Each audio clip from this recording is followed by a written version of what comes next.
Uma das perguntas mais feitas pelos fãs de O Senhor dos Anéis com certeza é: por qual motivo as águias não deram carona para a Sociedade do Anel até Mordor? Ou pelo menos para Frodo e Sam? Já que a viagem seria muito mais rápida e poderia evitar um monte de problemas que eles enfrentaram realizando o mesmo caminho a pé. Vamos analisar isso nesse vídeo.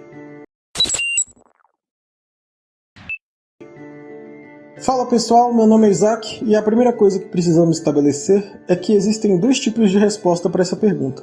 A primeira, e mais óbvia, é que o escritor e criador deste universo, nosso querido J.R.R. Tolkien, não teria oportunidade de explorar esse mundo cheio de fantasias e incríveis detalhes, caso ele optasse por uma solução tão simples. Além do que, essa solução também possui lá seus problemas, como vamos ver mais adiante. Portanto, vamos à segunda resposta, que é mais completa, e analisa o motivo dessa solução não ser tão simples quanto parece. Para contextualizar, é interessante a gente lembrar que no universo Tolkien, Deus é representado por uma figura chamada Eru Ilúvatar. Abaixo dele em hierarquia estão os Valar, que são como se fossem arcanjos, e abaixo dos Valar estão os Maiar, que são como se fossem anjos comuns. Todos esses são seres espirituais, diferente das raças mundanas, como homens, elfos, anões e orcs. Muito parecido com o que ocorre na Bíblia, onde Lúcifer se rebela contra Deus e é seguido por um terço dos anjos para a Terra, um dos Valar, chamado Melkor, se rebelou contra Eru, e vários Maiar o seguiram.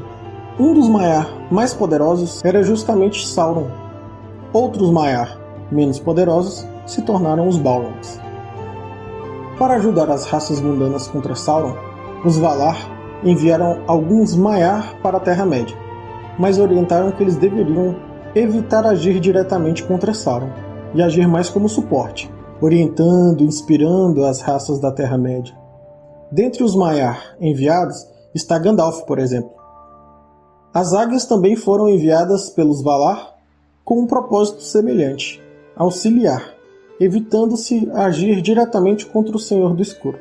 Então, por mais que as águias ajudem vez ou outra, é difícil imaginar uma ajuda mais direta do que seria levar o anel que continha a alma de Sauron diretamente para Mordor. Uma coisa é você participar de algumas batalhas e matar um punhado de orcs aqui e ali. Outra é você auxiliar diretamente na tentativa de destruição do anel mais poderoso da Terra-média.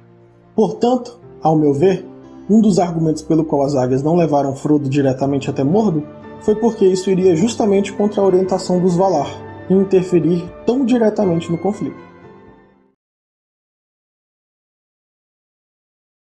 Outro problema dessa possibilidade seria o fato de que o Anel possui muito mais influência em seres poderosos. Aliás, essa é justamente a razão pela qual Gandalf e Galadriel não aceitaram serem os portadores do Anel. Take it, Gandalf.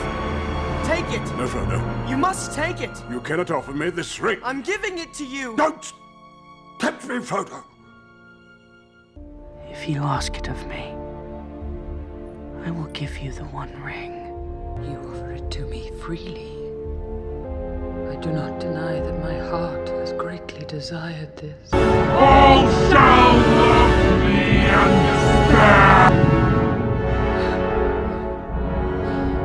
I pass the test. E é bom lembrar que o Anel consegue corromper até mesmo aqueles que não estão portando o Anel diretamente, só de estarem próximos do portador, como foi o caso de Boromir, que chegou até mesmo a atacar Frodo. Eventualmente ele poderia até mesmo tê-lo matado. Imagine, o que aconteceria caso uma das águias que estivesse auxiliando na missão fosse corrompida? Como o que aconteceu com Boromir? Mesmo que apenas uma única águia fosse corrompida, imagina o estrago que ela poderia fazer. Quer dizer, poderia ser em pleno voo. Os problemas são inúmeros. Ela poderia derrubar o portador do anel, atacar as outras águias.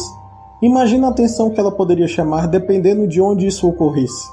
Lembre-se, os corvos e espiões estavam por toda parte, e a missão de destruição do anel era para ser secreta. Se um ser poderoso como uma das águias fosse corrompido, estando tão próximo da Sociedade do Anel, os danos poderiam ser irreversíveis.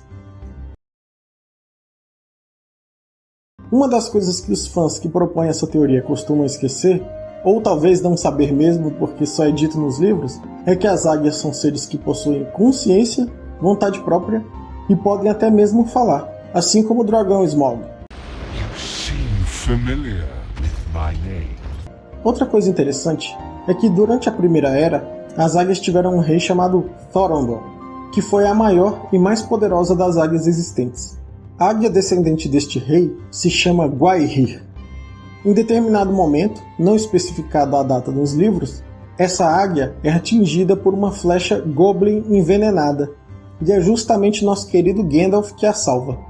Então, quando nós vemos as águias responder aos inúmeros chamados de Gandalf, não é por acaso. Inclusive, é a própria águia salva por Gandalf, Gwaihir, que nós vemos no filme o resgatando da Torre de Saruman.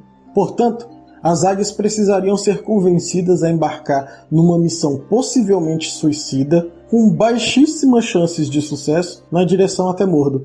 Mesmo Sam e Frodo reconhecem que essa missão em direção a Mordor provavelmente não teria volta.